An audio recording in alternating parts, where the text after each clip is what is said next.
అంటే నటులు కేవలం సినిమాలకి పరిమితం కాదు, నటులు కేవలం రంగు వేసుకుని ప్రజలకి దూరంగా ఎక్కడో షూటింగ్లు చేసుకుంటూ కాదు. నేను వాళ్ళ సోదరుడు పవన్ కళ్యాణ్ని సినిమాల కంటే ఎక్కువ ఈ రోడ్ల మీద చూస్తున్నాను, సభల్లో చూస్తున్నాను. అంటే నేను చెప్పొచ్చేది ఏంటంటే సినిమాలే కాదు, మన ప్రతి ఆ సినిమాల ఫలితంగా మనకు వచ్చే ఆదరణ, అభిమానాన్ని నాన్నగారు ఎప్పుడు అంటుండేవారు, ఏ రుణం మనం పెట్టుకోకూడదని. అది రుణశేషం కావచ్చు, రుణశేషం కావచ్చు, అగ్నిశేషం కావచ్చు, శత్రుశేషం కావచ్చు. అలాగే నీళ్ళ శేషం కూడా ఆయన ఉంచుకోలేదు. చివరికి ఏ మద్రాసు నుంచి అయితే ఆయన వచ్చారో తిరిగి ఆ మద్రాసుకు తాగునీటిని కూడా తిరిగి ఇచ్చారు ఆయన. అటువంటి మరి ఈనాడు మీ రుణం తీర్చుకోవాల్సిన బాధ్యత కేవలం నటులుగానే కాదు, మేము ఇద్దరం ఈ సమాజంలో పౌరులుగా అది మా బాధ్యత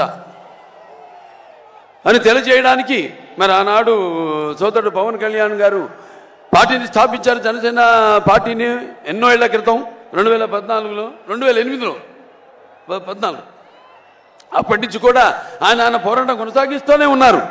ఇక్కడ ఫ్లోరైడ్ విషయంలో అయితేనేమి, ఇలా ఇప్పుడు ఇక్కడ రణస్థలంలో జరిగినప్పుడు కూడా అప్పుడు యువకులంతా కూడా స్పందించి ఆయన రాకను స్వాగతిస్తూ మరి ఎక్కడికి మేము ఎందుకు వలస పోవాలి, మేము పుట్టిన గడ్డ ఇది, తెలుగు జాతి మనది, నిండుగా వెలుగు జాతి మనది. మరి ఇప్పుడు పరిస్థితి ఇవాళ చాలా దారుణంగా ఉంది. ఇక సహించలే, ఇక సమయం లేదు మిత్రమా, నిజమా వీరస్వర్గమా అని తేల్చుకునే పరిస్థితి ఇప్పుడుంది. అందరూ కూడా ఇదంతా గమనించండి. గమనించట్లేదని కాదు, గమనిస్తున్నారు. కానీ ఈ యొక్క ఉచిత పథకాల మాయలో పడవద్దు మీరు. ఎందుకంటే ఆనాడు చంద్రబాబు నాయుడు అంత అభివృద్ధి చేశారు. ఈరోజు నేను చెప్పినట్టు రాష్ట్రంలో జరుగుతుంది ఏమీ లేదు. సర్వనాశనం, కష్టం, నష్టం.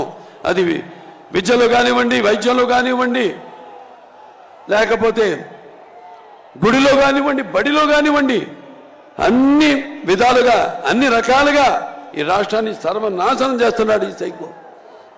ఈ యొక్క ఉచిత పథకాల మాయలో పడి మీ యొక్క తెలివిని, మీ జ్ఞానాన్ని, మీ విజ్ఞానాన్ని మీరు పాడు చేసుకోకండి. ఇక మనం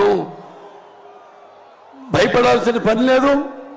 నేను చెప్పాను, అందరం మనం ఉద్యమిద్దాం. ఇవాళ జనసేన పార్టీ అలాగే తెలుగుదేశం పార్టీ కలిసి ఉమ్మడిగా ఈ యొక్క మహాప్రజాశక్తుల ఈ యొక్క కలయిక ఇవాళ బ్రదర్ని నేను అభినందిస్తున్నాను.